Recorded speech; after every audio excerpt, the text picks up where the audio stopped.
Hola, buen día. En esta oportunidad me voy a dirigir a ustedes para compartirles los lineamientos de la OIT referidos a la prevención del consumo de alcohol y drogas en las empresas y los centros de trabajo.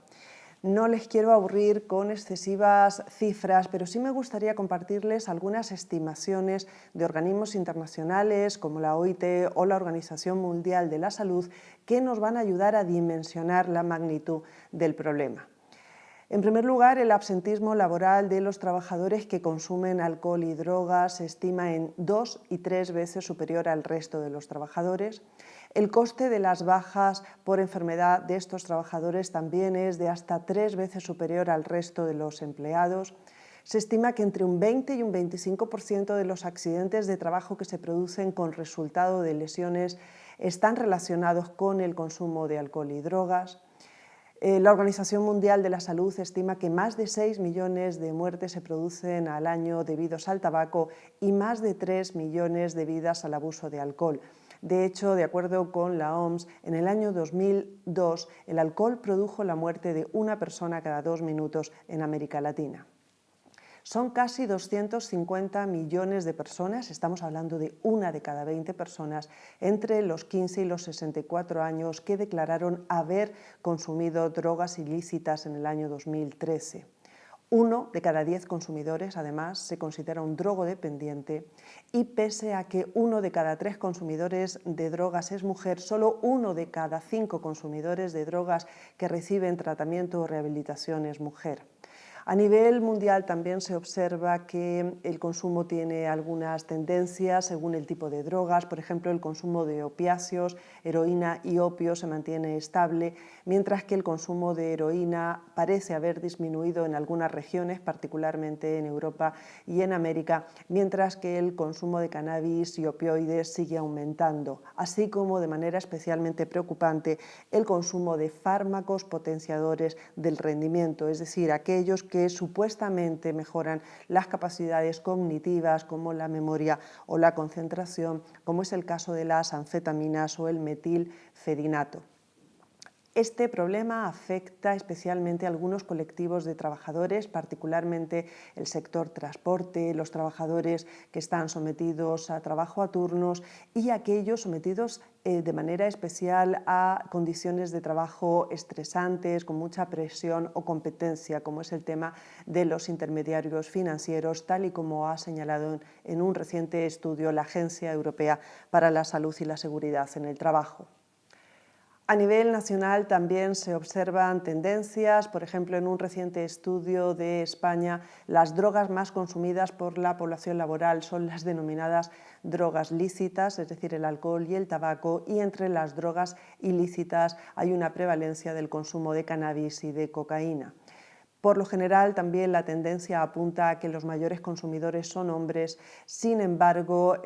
los principales consumidores de hipnosedantes, es decir, de somníferos y tranquilizantes, son trabajadoras. En el caso de Chile, un estudio del año 2012 estimó en cerca de un 30% de los accidentes de trabajo, incluidos los accidentes en trayecto, que están relacionados con el consumo de drogas. Para la OIT, les decía, esta también es una preocupación de larga data. De hecho, en el año 1995, en el contexto de una reunión tripartita de expertos, se aprobó el repertorio de recomendaciones prácticas de la OIT para el tratamiento de cuestiones relacionadas con el consumo de alcohol y drogas en el ámbito laboral. Como saben, los repertorios de recomendaciones prácticas, también conocidos como códigos de prácticas, forman parte del acervo normativo de nuestra organización, si bien, al contrario de los convenios, no son susceptibles de ratificación por parte de los Estados. El repertorio de recomendaciones prácticas sobre cuestiones relacionadas con el consumo de alcohol y drogas establece, en primer lugar, un amplio abanico de obligaciones para los mandantes tripartitos. Esta no es una cuestión exclusiva de autoridades competentes o de gobiernos, sino que también exige el cumplimiento de algunas obligaciones por parte de los empleadores y sus organizaciones más representativas, así como por parte de los trabajadores y sus respectivas organizaciones. Entre las obligaciones que establece el repertorio para las autoridades competentes se encuentra la necesidad de que éstas desarrollen una legislación y una política nacional relativa a esta materia, la cual o las cuales deberían realizarse en consulta con los actores sociales, es decir, con las organizaciones más representativas de empleadores y de trabajadores. Se establece también la obligación de acopiar y de llevar al día estadísticas confiables sobre aquellos accidentes de trabajo donde estuviera involucrado el consumo de alcohol y drogas, formular recomendaciones para introducir cambios en las legislaciones vigentes, preparar publicaciones y estudios sobre la manera de prevenir aquellos accidentes de trabajo con lesiones donde estuviera involucrado el consumo de alcohol y drogas. Normativamente establece el repertorio que esta materia debería ser considerada un problema de salud y por lo tanto no debería imponer ninguna discriminación a los trabajadores afectados, y también se establece la obligación de remarcar la importancia de los servicios de asistencia, tratamiento y rehabilitación. Se establecen obviamente también una serie de obligaciones para los empleadores y sus organizaciones, así como derechos para los mismos. En primer lugar, el repertorio marca que los empleadores deben garantizar buenas condiciones de seguridad y salud en el trabajo y adoptar medidas para que la política global de la empresa en materia de seguridad y salud también establezca obligaciones sobre el consumo de alcohol y drogas. Los empleadores deben respetar estrictamente las leyes y reglamentos en esta materia, organizar el trabajo de manera satisfactoria, evitando situaciones de estrés y sobreesfuerzos físicos y mentales que después veremos que constituyen una de las causas principales en la prevalencia del consumo de alcohol y drogas entre la población laboral. Adoptar medidas preventivas como la información, la capacitación y la mejora de las condiciones de trabajo. El repertorio establece el derecho de los empleadores a adoptar medidas apropiadas respecto a aquellos trabajadores que tengan o puedan tener problemas relacionados con el consumo y que puedan afectar negativamente la ejecución de sus tareas. Deben colaborar con las autoridades competentes si hay motivos para sospechar que se están realizando actividades con drogas ilícitas en los lugares de trabajo. Deben asegurar la confidencialidad de todos los datos médicos relativos a los trabajadores y efectuar las correspondientes consultas y negociaciones con los trabajadores y sus representantes sobre estas temáticas. En cuanto a las obligaciones relativas a los trabajadores y a sus organizaciones, también se establece la obligación, al igual que los empleadores, de respetar la ley y los reglamentos vigentes en esta materia, colaborar con el empleador no solo en la prevención de los accidentes relacionados con el consumo de alcohol y drogas, sino también en la formulación de una política de empresa preventiva en este sentido. Deberán señalar al empleador aquellas condiciones de trabajo que pudieran estar afectando negativamente a los trabajadores y que pudieran incidir en estos consumos, acatar las directivas y los reglamentos establecidos por el empleador y participar activamente en su elaboración, así como en los programas de lucha contra el consumo de alcohol y drogas que el empleador pudiera establecer en beneficio de los trabajadores. Deben prestar asistencia a aquellos compañeros de trabajo que tuvieran problemas relacionados a fin de que opten por una rehabilitación. Y, por supuesto, también se establece el derecho de los trabajadores a su intimidad y a que toda injerencia en su vida privada sea limitada, razonable y absolutamente justificada. El repertorio también se adentra un poco más en el contenido de las políticas de empresa sobre el consumo de alcohol y drogas. Estas políticas deben establecer disposiciones tendentes a la reducción de los problemas relacionados con alcohol y drogas y, de manera particular, la organización del trabajo. Como ven, el repertorio hace mucha referencia e insiste en la necesidad de atacar este problema en su origen, y el origen en muchas ocasiones está en el riesgo psicosocial. Se establece así también que estas políticas deben establecer medidas tendentes a la prohibición o limitación del acceso de bebidas alcohólicas y drogas en los lugares de trabajo. Hace referencia a los programas de prevención a través de medidas de información y de formación, así como de otro tipo de actividades.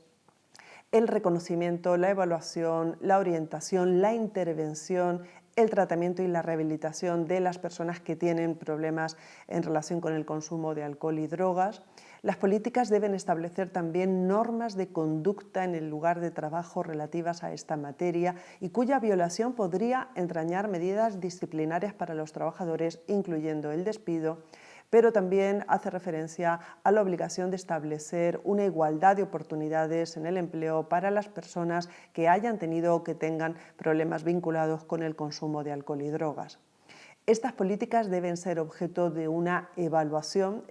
que el repertorio recomienda que sea bipartita, es decir, en conjunto entre el empleador y los trabajadores y sus representantes. Para esta evaluación se recomiendan indicadores como las propias encuestas sobre los índices de consumo que se pudieran elaborar a nivel nacional, local o incluso por empresas del sector. El cálculo del índice de absentismo en la empresa, así como las licencias de enfermedad, las tasas de accidente o los datos sobre el consumo de bebidas alcohólicas en la cantina, en el comedor o en la cafetería de la empresa o del centro de trabajo en el caso de que las mismas no estuvieran prohibidas. Otro indicador pueden ser las propias opiniones a todos los niveles jerárquicos de la empresa, es decir, los trabajadores, los mandos intermedios, el personal de dirección o incluso los profesionales de los servicios de salud. El repertorio también señala una serie de restricciones que las empresas podrían establecer en materia de consumo de alcohol y drogas. Por ejemplo, debería prohibirse por parte de las legislaciones nacionales que el empleador pudiera remunerar a los trabajadores con bebidas alcohólicas o con drogas. Se establece también una restricción relativa al uso de medicamentos legales que pudiera llevar aparejado un menoscabo en las capacidades físicas o psíquicas de los trabajadores, en cuyo caso estos deberán, en primer lugar, consultar con un especialista, pero también ponerlo en conocimiento de sus superiores con la debida antelación. Y en aquellos países donde existiera una legislación o una norma nacional sobre la restricción o el consumo de alcohol y drogas en los centros de trabajo, deberá estarse a lo dispuesto por las mismas. El repertorio hace especial referencia a las políticas de prevención mediante programas de información y capacitación, programas que deberían estar destinados a todos los trabajadores, teniendo contenidos como el conocimiento de las leyes y los reglamentos vigentes, en su caso, informaciones sobre los problemas vinculados al consumo de alcohol y drogas en el ámbito laboral, medidas preventivas para afrontar estos problemas, así como los servicios disponibles que tuviera la empresa o otras instituciones nacionales, regionales o locales y que se ponen a disposición de los trabajadores para afrontar estos problemas. Se establece también que estos programas de formación deberían tener un contenido más específico para mandos intermedios y para la dirección de las empresas, a fin de que estos sean capaces de identificar problemas de consumo, por ejemplo, derivados de cambios de rendimiento o de cambios de conducta por parte de los trabajadores. Deberían ser capaces de explicar cuál es la política imperante en la empresa sobre estas materias, atender las necesidades del trabajador que se está rehabilitando y supervisar su trabajo una vez que ha completado la rehabilitación y que retorna a su puesto de trabajo, y evaluar el ambiente de trabajo a fin de identificar aquellas condiciones de trabajo que podrían estar afectando negativamente a los trabajadores y que podrían influir en futuros consumos. El repertorio también señala el tema de la identificación de estos problemas. Existen normalmente tres vías: la propia autoevaluación que puede hacer del problema de consumo el propio trabajador, para lo cual es necesario trabajar en el ámbito de la formación, de la capacitación y de la sensibilización. La identificación que de manera oficiosa podrían hacer sus propios colegas de trabajo, familiares o amigos, y la identificación oficial que podría hacer el empleador, particularmente a través del sometimiento de los trabajadores a pruebas o análisis. Este tema de los análisis también es contemplado en el repertorio, si bien es un tema no exento de controversia, puesto que entran consideraciones de tipo ético, moral e incluso legal, en la medida en que podría haber una colisión de derechos y de obligaciones entre la empresa y el trabajador, particularmente si lo vemos desde la perspectiva del derecho a la intimidad del trabajador. Por ello, el repertorio se remite a los principios rectores para pruebas destinadas a detectar el consumo de alcohol y drogas en el ámbito laboral que unos años antes, en el año 93, otra reunión de expertos de la OIT adoptó en la ciudad de Oslo. Estas pruebas, estos principios rectores hacen referencia sobre todo a los dos tipos de pruebas que existen, las pruebas de despistaje, es decir, aquellas destinadas a detectar la presencia de una sustancia en el organismo, y las pruebas de confirmación para confirmar los resultados de las anteriores. En cualquier caso, estas pruebas deben establecerse siempre por escrito, de acuerdo con un procedimiento donde queden absolutamente protegidos los derechos de los trabajadores, así como sus obligaciones. El procedimiento debe ser informado a los trabajadores y los principios rectores también hacen referencia a la necesidad de que estos procedimientos y pautas se hagan en la medida de lo posible de manera consensuada entre empleadores y trabajadores. De nuevo, nos gustaría insistir en la necesidad de atacar estos problemas en su origen, y normalmente el origen de estos problemas está relacionado con el estrés laboral. Nos movemos en un mundo en el que ha habido importantes cambios y transformaciones en las relaciones laborales, con nuevas formas de organización del trabajo, con mayores exigencias y cargas de trabajo. Por ejemplo, de acuerdo con datos de la Unión Europea, un 22% de la fuerza laboral europea está sometida a situación de estrés laboral, y si nos remitimos, por ejemplo, también a la encuesta nacional sobre empleo, trabajo, condiciones y medio ambiente laboral de Argentina del año 2009, sus resultados arrojan la cifra de un 27% de los trabajadores encuestados que reportaron que sufrían excesiva carga mental y trabajo excesivo. Los problemas de estrés laboral para nosotros tienen una causa y son los factores de riesgo psicosocial. El riesgo psicosocial ha de contemplarse y gestionarse al igual que cualquier otro riesgo laboral al que pudieran estar sometidos los trabajadores. Factores de riesgo psicosocial pueden estar relacionados con el contenido del trabajo, por ejemplo, un diseño inadecuado de las tareas, una carga excesiva de trabajo o un excesivo ritmo de trabajo, jornadas muy prolongadas de trabajo, con horarios incluso a veces desconocidos a priori por los trabajadores, y en otras ocasiones también los factores de riesgo psicosocial están relacionados con el contexto de trabajo, por ejemplo, la ambigüedad del rol que el trabajador pudiera tener en la organización, la escasa autonomía en la toma de decisiones o el escaso control sobre el contenido de su propio trabajo o de sus tareas, las interrelaciones en el ámbito laboral o también la escasa conciliación entre la vida laboral y la vida familiar. El impacto del estrés relacionado con el trabajo obviamente es doble. Por una parte, respecto a los trabajadores, pero también respecto a las empresas. Respecto a los trabajadores, el estrés produce trastornos de salud como las enfermedades cardiovasculares, trastornos musculoesqueléticos, el síndrome de burnout, depresión, ansiedad y, por supuesto, también se han producido casos de suicidio. Pero además de estos efectos o estos trastornos directos en la salud, también la OIT habla de una serie de comportamientos no saludables de afrontamiento a los que en ocasiones acuden los trabajadores sometidos a estrés laboral. Es el caso del consumo de alcohol y drogas, de tabaco, una mala alimentación, una actividad física insuficiente o trastornos del sueño. Por eso el alcohol y las drogas son para nosotros un tema importante en la medida en que pueden constituir uno de estos comportamientos no saludables de afrontamiento de los trabajadores frente a los problemas de estrés laboral. Para ello, la OIT ha formulado el programa SOLVE,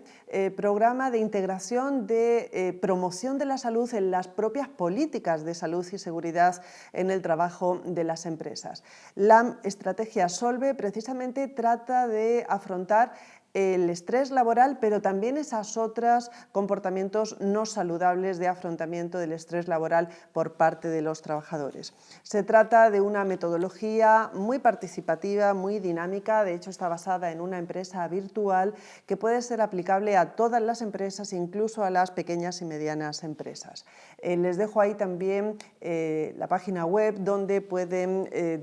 contemplar los materiales de este paquete de formación Solve, así como los cursos Solve que ofrece el Centro Internacional de Formación de la OIT en Turín. Me gustaría, por último, referirme a algunas experiencias internacionales que nos han parecido interesantes, donde los países abordan el problema del consumo de alcohol y drogas en el ámbito laboral. Algunos países establecen en sus leyes laborales la prohibición del consumo de alcohol y drogas en las empresas y centros de trabajo, señalando que los trabajadores bajo la influencia de estas sustancias pueden ser temporalmente suspendidos o incluso despedidos. Sin embargo, a pesar de esta prohibición, sorprende que todavía, por cuestiones culturales, algunos países admiten excepciones. Francia, por ejemplo, que tiene esta prohibición en su Código del Trabajo, admite la excepción del consumo de vino, cerveza y sidra en los centros y lugares de trabajo. Otros países señalan estas prohibiciones no en sus legislaciones laborales, sino en sus leyes de seguridad y salud en el trabajo, mientras que otros se remiten a los convenios colectivos, como es el caso de Dinamarca y de Bélgica, donde todas las empresas del sector privado, a partir del 1 de abril del año 2010, tienen que tener una política de empresa sobre la prevención del consumo de alcohol y drogas. En Alemania, por ejemplo, salvo en el caso del transporte, este tema no está regulado, es decir, no existe una prohibición legal y se regula normalmente por los consejos de trabajo. En la mayoría de los países, el empleador tiene un deber de seguridad respecto a la salud y a la seguridad de los trabajadores, y ello conlleva también el sometimiento de los trabajadores a reconocimientos médicos ocupacionales, tanto antes de incorporarse a sus puestos de trabajo como posteriormente de manera periódica. En el primer caso, para detectar si su estado de salud es compatible con las tareas que vaya a desempeñar, y en el segundo caso, para detectar si las condiciones de trabajo a las que ya está expuesto el trabajador están afectando negativamente a su estado de salud. Sin embargo, de nuevo aquí el tema está relacionado con la posible colisión de derechos, el derecho a la salud, pero también el derecho a la intimidad y a la confidencialidad de los datos médicos del trabajador. En este sentido, algunas legislaciones, como en el caso de la Ley de Prevención de Riesgos Laborales de España, establece la obligación de que el trabajador se someta a estos reconocimientos médicos a cargo del empleador siempre y cuando preste su consentimiento, salvo en determinadas circunstancias. Fue muy sonada la sentencia del Tribunal Constitucional del año 2004, donde se anuló el despido de una trabajadora de una conocida compañía aérea de España porque se había detectado en su examen preocupacional niveles de consumo de cannabis. El Tribunal Constitucional entendió que si bien la empresa puede someter a los trabajadores a este tipo de pruebas para la detección del consumo de sustancias, ha de informar previamente. No había sido el caso de la trabajadora afectada. En el caso de Chile, la Dirección del Trabajo, en un dictamen del año 2010, siguió las recomendaciones que establecía la OIT en la medida en que el sometimiento por parte de los trabajadores a estas pruebas tiene que ser objeto de regulación en el reglamento interno de la empresa, donde se tiene que establecer el procedimiento específico de control, incluso determinar qué tipo de drogas van a ser objeto de dicho control. Sí nos gustaría referirnos de manera particular al decreto 128 del año 2016 de Uruguay, por el que se aprueba el procedimiento de actuación en materia de consumo de alcohol, cannabis y otras drogas en el ámbito laboral. Nos gustaría señalar de manera particular el carácter tripartito de este decreto, que fue consensuado en el seno del Consejo Nacional de Seguridad y Salud en el Trabajo. El decreto parte de una prohibición sobre el consumo y también la tenencia de alcohol y drogas en el ámbito laboral, si bien también establece la necesidad de que o en los ámbitos bipartitos o tripartitos sectoriales se establezcan pautas y procedimientos para detectar estas situaciones, distinguiendo también entre las pruebas de despistaje y las pruebas de detección, pero obligando a que estos procedimientos establezcan efectivamente cómo se van a realizar y en todo caso se realicen por personal del Servicio de Salud en el Trabajo, debiendo también estar acompañados de acciones de sensibilización, prevención y capacitación. Los procedimientos deberán, en todo caso, seguir una pauta donde se establece que si el trabajador, al ingresar en el centro de trabajo, presentara indicadores conductuales de no encontrarse en situaciones de desempeñar por el consumo de alcohol y drogas, será separado de la tarea. El empleador podrá aplicar pruebas de despistaje y si el trabajador se niega a la prueba no podrá retornar a sus tareas hasta que certifique estar en condiciones. En el caso de que el primer resultado sea positivo, se va a suspender la jornada del trabajador. El servicio médico entrega un informe al trabajador y una copia con carácter confidencial al Comité Bipartito de Seguridad y Salud en el Trabajo. Y ante un segundo resultado positivo, esta comisión bipartita deberá orientar al trabajador sobre todo a los efectos de su eventual rehabilitación sin perjuicio de sanciones. Se establece también el derecho del trabajador con resultado positivo a solicitar una prueba confirmatoria de sangre o de orina según el tipo de sustancia, siendo el costo a cargo del trabajador en el caso de que el resultado sea positivo y a cargo del empleador en el caso contrario. Nos gustaría, por último, agradecerles su atención. Para nosotros es especialmente importante el concepto de salud integral del trabajador. Las temáticas de seguridad y salud en el trabajo han de trascender del concepto tradicional de maquinaria y de equipos de protección personal. Como ven, este tipo de temáticas también pueden influir en la reducción de accidentes de trabajo en los lugares de trabajo.